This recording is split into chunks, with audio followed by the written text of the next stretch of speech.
ভ্রান্ত আকিদায় বিশ্বাসী জামায়াতকে ভোট না দেওয়ার আহ্বান শীর্ষ আলেমদের।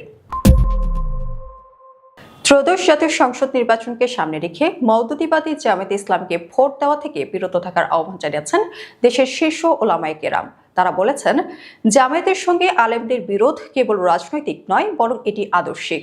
মওদুদিবাদী জামায়াত ভ্রান্ত আকিদা পোষণ করে, তাই তাদের বিষয়ে জাতিকে সতর্ক করার আলেমদের ধর্মীয় দায়িত্ব। শনিবার জাতীয় প্রেস ক্লাবের হলরুমে আয়োজিত এক আলোচনা সভায় আলেম সমাজের প্রতিনিধিরা এসব কথা বলেন। ৪৭-এর দেশভাগ থেকে ২৪-এর গণ অভ্যুত্থান, আলেম সমাজের ভূমিকা ও আগামীর করণীয় শীর্ষক এই সভার আয়োজন করে ইসলামী আকিদা সংরক্ষণ কমিটি।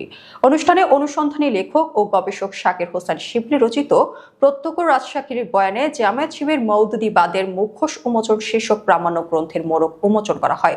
সভাপতির বক্তব্যে ইসলামী আকিদা সংরক্ষণ কমিটির আহ্বায়ক মুফতি রিজওয়ানা রফিকের উপস্থিতিতে আলেমরা অভিযোগ করেন, জামায়াত মদিনার ইসলাম নয়, বরং মওদুদির ইসলাম কায়েম করতে চায়। তারা বলেন, প্রতিষ্ঠার পর থেকে জামায়াত ইসমতে আম্বিয়া অর্থাৎ নবীদের নিষ্পাপ ও মর্যাদাশীল অবস্থান এবং সাহাবীদের মিয়ারে হক অর্থাৎ সত্যের মাপকাঠি হিসেবে মানে না। তাদের মৌলিক বিশ্বাসেই গলত রয়েছে। এ কারণে বিশ্বের মূলধারার আলেমরা কখনোই তাদের ইসলামী দল হিসেবে স্বীকৃতি দেননি। বক্তারা বলেন, হেফাজতে ইসলামের আমির আল্লামা শাহ মুহিবুল্লাহ বাবু নগরী সম্প্রতি জামায়াতকে ভণ্ড আখ্যায়িত করে তাদের সঙ্গে ঐক্য সম্ভব নয় বলে মন্তব্য করেছেন। আলেমরা অভিযোগ করেন, ক্ষমতার লোভে জামায়াত ইসলামের অপব্যাখ্যা করছে। একসময় তারা ইক্কামতে দিন বা দিন প্রতিষ্ঠার কথা বলেও এখন দলীয় লোগো থেকে সেই শব্দ সরিয়ে ফেলেছে, যা তাদের আদর্শিক বিচ্যুতি প্রমাণ করে। নির্বাচন প্রসঙ্গে আলেমরা বলেন, এবারে নির্বাচনকে ঘিরেও ইসলামী ঐক্যের নামে ধর্মপ্রাণ মানুষদের সঙ্গে জামায়াত প্রতারণা করেছে।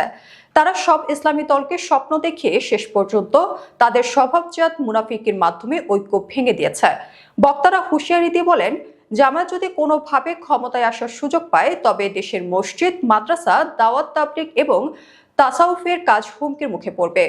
অনুষ্ঠানে মোড়ক উন্মোচিত বইটিতে জামায়াত শিবিরের ভ্রান্তির বিষয়ে পাকিস্তান, ভারত ও বাংলাদেশের বিভিন্ন আলেমদের সাক্ষাৎ এবং তাদের হাতে নির্যাতনের শিকার আলেমদের খতিয়ান তুলে ধরা হয়েছে বলে জানানো হয়েছে।